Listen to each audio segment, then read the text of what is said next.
वालेकुम, मैं अहमद सुमरो। मेरे हाथ में एक तवील फहरिस्त है और मेरे सामने आज के हालात। फहरिस्त उन सियासी रहनुमाओं की जो जेलों में थे और इमरान खान साहब के दौर में जेलों में थे। उस वक्त क्या हो रहा था, आज क्या हो रहा है, और इमरान खान साहब ने जो गलती की थी, क्या आज की सियासी हुकूमत वही गलती तो नहीं दोहराने जा रही। आज का दिन अहम इसलिए है कि आज चौथा दिन है धरनों का सिंध से पंजाब, KPK और बलूचिस्तान जाने वाली शाहराहों के ऊपर धरने, और इम्कान है कि आज के बाद रेलवे ट्रैफिक भी मुअत्तल करने की या धरने देकर ट्रेन सर्विस बंद करने की भी कोशिश की जाएगी। ऐलान आज होगा, क्या ऐलान होता है और कल रात जो मुशावरत हुई है उसमें क्या फ़ैसला हुआ है वो मैंने आपके सामने रखना है।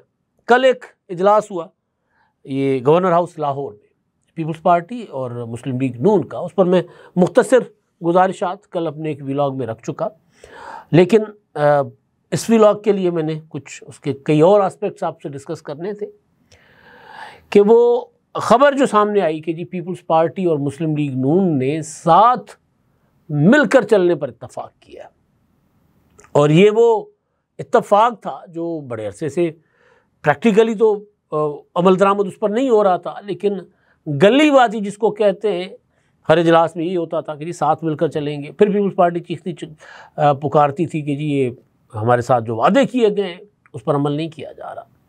कल भी जब मुलाकात हुई जिसमें इसाक डार साहब ने वीडियो लिंक पर शिरकत की थी, उसके अलावा कमेटी के जो अरकान थे मुस्लिम लीग नून की तरफ से, पीपल्स पार्टी की तरफ से राजा परवेज़ अशरफ, नदीम अफजल चंद, हसन मुर्तज़ा, वो सारे, और मुस्लिम लीग नून के जो अरकान थे मलिक अहमद साहब और दीगर, वो भी मौजूद थे।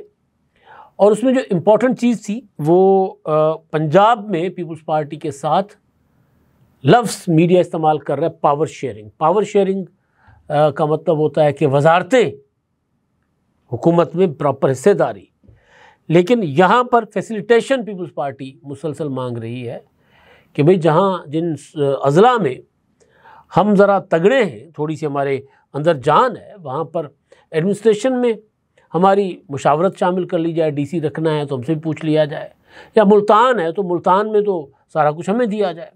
ये अपना गिलानी ख़ानदान की डिमांड रही है, अली अदल गिलानी उस कमेटी के रुकन है। तो पावर शेयरिंग और इत्तफाक चलना, इत्तफाक करके, तो उससे तासुर ये मिल रहा है कि जैसे पीपल्स पार्टी और मुस्लिम लीग नून में जो लड़ाई, जो खींचातानी है कैनाल्स के मामले पर, जिसके लिए बिलावल भुट्टो जरदारी साहब ने तड़ी लगाई, धमकी दी 4 अप्रैल को भी और 18 अप्रैल को भी, और अब 25 अप्रैल को एक और जलसा करने जा रहे हैं सक्खर में। और उन्होंने वज़ीर आज़म साहब को कहा कि जी आप कैनाल्स का मनसूबा वापस लें, वरना फिर आपका रास्ता अलग मेरा अलग, हम आपकी हुकूमत के साथ ज़्यादा देर नहीं चल सकेंगे। तो सवाल ये है कि क्या पीपल्स पार्टी के साथ मुस्लिम लीग नून ने उस लेवल पर राब्ते किए हैं कि ये जो पंजाब के हद तक जो इत्तफाक़ राय हुआ है या मामलात आगे बढ़ रहे हैं, क्योंकि इत्तेहाद होगा तो फिर मुकम्मल होगा ना, मरकज़ में भी होगा और पंजाब में भी होगा, वरना कहीं नहीं होगा। तो उधर इतनी खींचातानी है, और वो सिर्फ राणा सनाउल्लाह साहब का एक फ़ोन गया शदीदना मेमन साहब को, तो क्या उस फ़ोन का रिज़ल्ट तो ये नहीं है कि वो मुलाकात जो पहले से तय थी उसी दिन फ़ोन हुआ और उसके बाद ये बैठ गए, और बैठने के बाद ख़बरें ये मीडिया में रिपोर्ट हो रही है कि जी इत्तफाक हो गया। तो मेरी इन्फॉर्मेशन इन ख़बरों से बरक्स है। वो कि प्रेस कॉन्फ्रेंस हुई, प्रेस कॉन्फ्रेंस में जो डिमांड सबसे बड़ी पीपल्स पार्टी ने रखी हसन मुर्तज़ा ने, वो थी बल्दियाती इंतखाबात की, कि बल्दियाती इंतखाबात, और बल्दियाती इंतखाबात पर मुस्लिम लीग नून मानने को तैयार नहीं है। पीपल्स पार्टी उस मीटिंग में IG भी थे, तो पीपल्स पार्टी के लोगों के ख़िलाफ़ कहीं FIRs होती है, कहीं पीपल्स पार्टी के लोग किसी की शिकायत लेकर जाते हैं तो कैसे SHO बात नहीं सुनता, हेड मुहर्रर बात नहीं सुनता। तो इस तरह के मामलात में ज़रूर पीपल्स पार्टी और मुस्लिम लीग नून ने इत्तफाक किया है, लेकिन जो बड़ी लेवल के, कौमी लेवल के मामलात हैं, वहाँ पर अभी तक तनाव बरकरार है दोनों जमातों में, और वो शिद्दत अख्तियार करता जा रहा है। और आज के बाद सूरत हाल मज़ीद डिफरेंट होगी। तो जो फहरिस्त मैंने रखी है वो मैं क्यों बना के बैठा हूँ वो मैं आगे चल के आपको बताता हूँ, लेकिन पहले जो आज जिसकी चीज़ का इम्कान है, तवक्को है जिस चीज़ की, और ज़ाहिर ऐलान किया गया हुआ है, वो ये है कि जो वकला ने धरना दे रखा हुआ है बब्बर लोग बाईपास पर, शिकारपुर में, डेरा मोड़ पर, कल उस धरने का अल्टीमेटम का था आखिरी दिन कि जी अगर आपने, वकला कह रहे हैं कि अगर कैनाल्स का मंसूबा वापस ना लिया तो फिर हम अगले लाहेमल का ऐलान करेंगे। तो कल डिस्कशन हुई है वकला की, कोर कमेटी उनकी है अपनी, जिसमें आमिर नवाज़ वड़ाइच हैं, कुर्बान मेतलो साहब हैं, सक्खर, कराची, हैदराबाद की जो डिस्ट्रिक्ट बार्स हैं, हाई कोर्ट बार एसोसिएशन हैं, सिंध बार एसोसिएशन, उनके Sindh bar council, Pakistan bar council के रहनुमा हैं, वो कायदीन हैं, वो उसमें शामिल हैं, पॉलिटिकल लोग नहीं शामिल। धरने में पॉलिटिकल लोग आते ज़रूर हैं, जुल्फ़कार जूनियर उधर गए थे, बाकी लीडरशिप भी गई थी। कल अयाज़ लतीफ़ पलीजो का नंदो शहर में एक बड़ा जलसा था। कराची में कल एक सिविल सोसाइटी की तंजीम की तरफ से एक अपना प्रोटेस्ट था, जिससे ज़हन शाह ने ख़िताब किया, जुल्फ़कार भुट्टो ने ख़िताब किया। तो प्रोटेस्ट तो हर तरफ चल ही रहा है, लेकिन जो असल इस वक्त सबकी नज़र इस धरने के ऊपर है कि धरना जारी रहेगा या ख़त्म होगा। ज़ाहिर जितना देर धरना जारी रहेगा लोगों के लिए परेशानी उतनी देर बढ़ेगी, और जितना लंबा धरना जाएगा फिर क्राइसिस को जन्म देगा, और सबसे बड़ा क्राइसिस होगा पाकिस्तान में, और ख़ास तौर पर पंजाब में। बलूचिस्तान में तो खैर वो क्राइसिस नहीं हो सकता, क्योंकि बलूचिस्तान में तो ईरानी पेट्रोल इस्तेमाल होता है, KPK में, वहाँ के लिए जो है प्रॉब्लम हो सकता है। लेकिन KPK मुमकिन है कि वाया अपना बलूचिस्तान वहाँ भी, लेकिन इतना ईरानी पेट्रोल तो वहाँ नहीं जा सकता।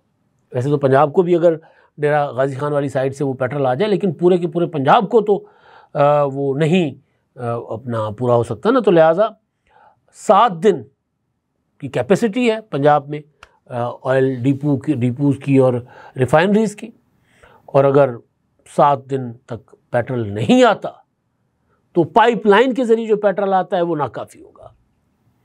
तो क्राइसिस होगा, पेट्रोल का क्राइसिस होगा, डीज़ल का क्राइसिस होगा।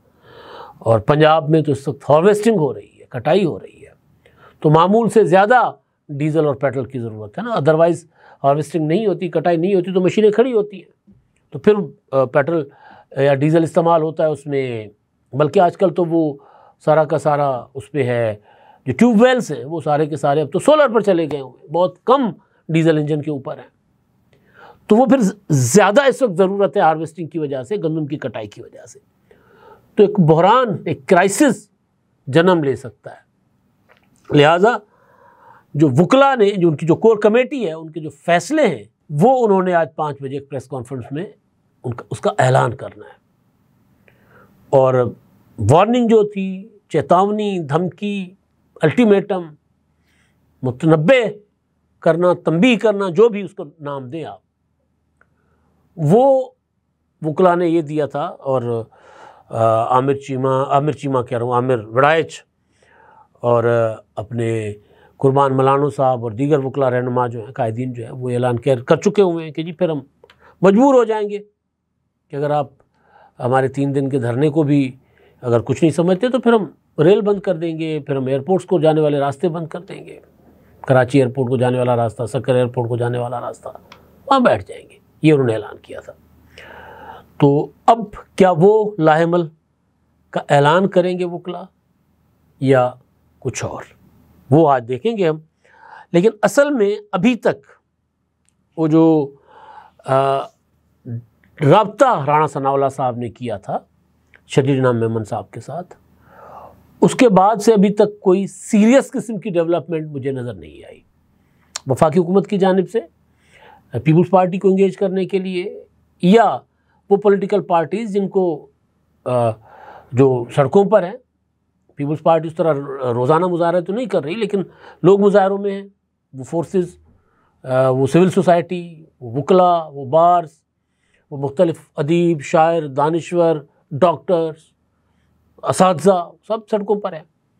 तो उनके साथ इंगेज करने का कोई मैकेनिज़्म हुकूमत के पास, वफाकी हुकूमत के पास अभी तक नहीं है। पीपल्स पार्टी के साथ इंगेज करेंगे तो पीपल्स पार्टी कह चुकी हुई है कि जी कैनाल्स का मंसूबा वापस लिए बगैर कोई बात नहीं बनेगी। तब मामला उस तरफ चल पड़ा होगा। बिलावल भुट्टो कह चुके और धरने वाले भी यही कह रहे हैं। तो अगर धरने को प्रोलॉन्ग करते हैं तो फिर कल परसों से सूरत हाल क्राइसिस की तरफ जाएगी, पेट्रोलियम का क्राइसिस और बाकी अशिया का क्राइसिस, क्योंकि पोर्ट की जो है ना वो राब्ता मुनक़ता होना पूरे मुल्क से और सबसे बड़े सूबे से, ज़ाहिर है वो बहुत कुछ जो हम इंपोर्ट करते हैं वो बज़रिया नेशनल हाईवे, बज़रिया इंडस हाईवे पंजाब और दीगर सूबों की तरफ जाता है, तो वो राब्ता मुनक़ता हो जाएगा। बलूचिस्तान को ज़रूर कराची वाली साइड से बलूचिस्तान का रास्ता खुला हुआ है हब से, लेकिन इधर से कश्मीर और शिकारपुर वाली साइड से रास्ते बंद रखे हुए हैं। तो क्या होगा, क्या सूरत बनती है और हुकूमत इंगेज करेगी या नहीं करेगी? हुकूमत को क्यों इंगेज करना चाहिए अपने इत्तेहादी के साथ भी? ये पंजाब के मामला, पंजाब की कमेटी सानवी मामला हैं, ये इत्तेहादियों के दरमियान ये चीज़ें चलती रहती हैं। लेकिन अगर एक इत्तेहादी बार बार बार बार चीख रहा है कि भाई मैं हुकूमत छोड़ दूंगा, और मैंने आपको सबसे पहले नवंबर में बताया था कि बिलावल के पास ऑप्शन एक ही है, कैनाल्स का मंसूबा वज़ीर आज़म से वापस करवाएं इत्तेहादियों से, या हुकूमत छोड़ दें, वरना सियासी मौत। सिंध में फिर पीपल्स पार्टी की कमर सीधी नहीं होगी कई दहाइयों तक, कई सालों तक। दीवार पे लिखा हुआ है ना कि भाई वहाँ जितना प्रेशर है या लोगों के अंदर जो गम व गुस्सा है, उसकी वजह है, उसकी वजह यह है कि सिंध में जो भी मुआश का ज़राए हैं वो सारे के सारे ज़राअत के साथ, पानी के साथ उनका ताल्लुक़ है बराह रास्त। वैसे तो पंजाब में भी ऐसा ही है, लेकिन पंजाब में इंडस्ट्री है, पंजाब में लोगों के पास कई और ज़राए हैं, बैरून मुल्क जाते हैं लोग, यूरोप अमेरिका में बहुत ज़्यादा हैं, फ़ौज में है, ब्यूरोक्रेसी में है, सरकारी नौकरियों में बहुत ज़्यादा लोग हैं। तो एक एक फैमिली के पास जो ज़रा सौखी फैमिली हैं उनके पास 2-2 3-3 ज़राए आमदन है।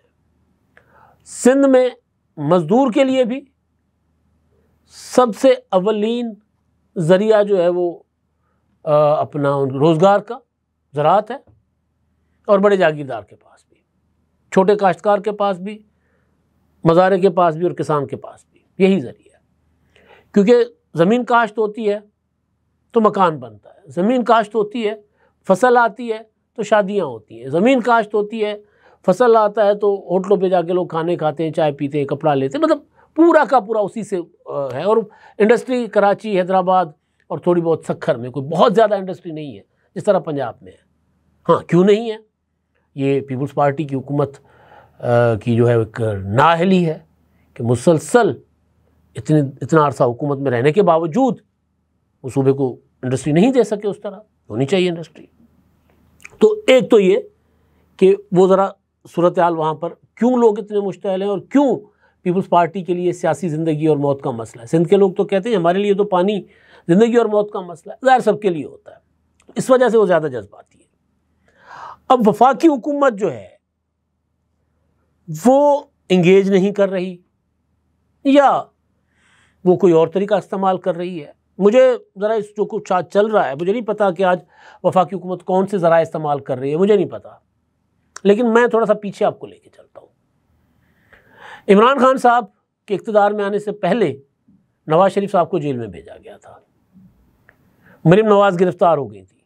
इलेक्शन से चंद दिन पहले उनको सज़ा होती है। दोनों बाप बेटी लाहौर एयरपोर्ट पर उतरते हैं, एयरपोर्ट पर से उनको गिरफ़्तार किया जाता है और इमरान खान जनरल कमर जावेद बाजवा को बकौल वो क्या नाम है ओन चौधरी, कि वो उनको फ़ोन कर रहे हैं कि जी बाजवा को इनको गिरफ़्तार करें, इनकी शक्ल लोग ना देखें, ये बाहर निकल रहे हैं।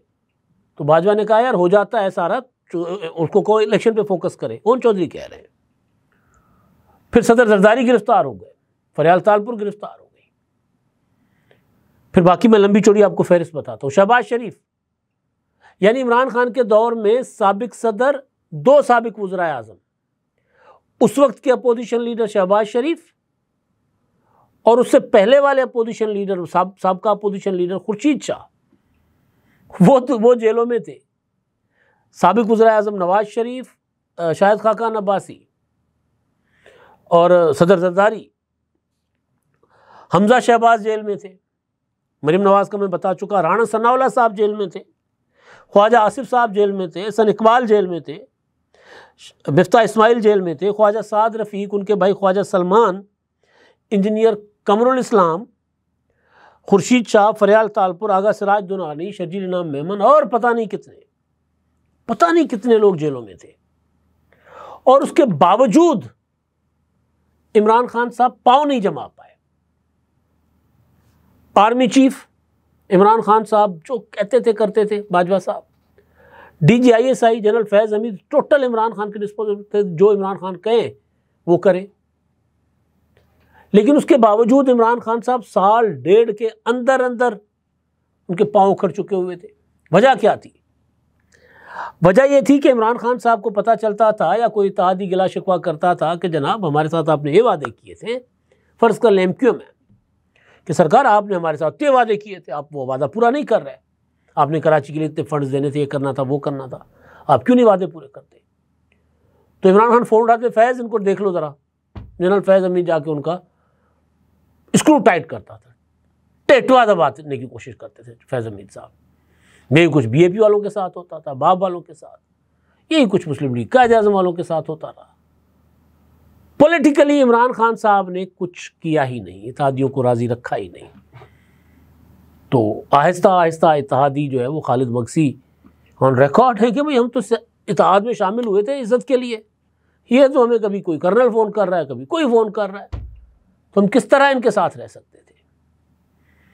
तो फिर हामिद मीर साहब के बकौल कि जब तहरीक अदम एतमाद के लिए BAP राज़ी हो गई और पीपल्स पार्टी के साथ और मुस्लिम लीग नून के साथ इत्तेहाद अपना उन्होंने कमिटमेंट कर ली, तब भी इस्टेब्लिशमेंट उनको प्रेशराइज करती रही। और वो खालिद मगसी साहब कह चुके हैं ऑन रिकॉर्ड कि हाँ, हमें फ़ोन आते थे कि जी इमरान खान का साथ दो, अपोजिशन का साथ मत दो।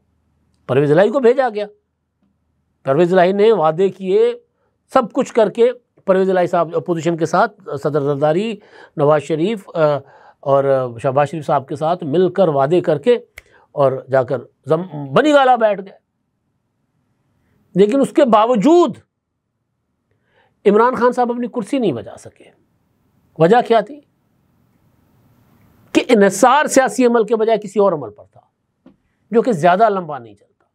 मुझे नहीं पता कि आज ये हुकूमत किस तरह अपने इत्तेहादियों को ट्रीट कर रही है, लेकिन बिलावल भुट्टो जरदारी की तकरीरें, खुर्शीद शाह साहब की गुफ्तगू, गवर्नर KPK का लबो लहजा और यूसुफ रज़ा गिलानी साहब की बातचीत, ये सब ये बता रही हैं कि इत्तेहादी नाराज़ है हुकूमत से और हुकूमत इत्तेहादियों के साथ बैठने को तैयार नहीं है।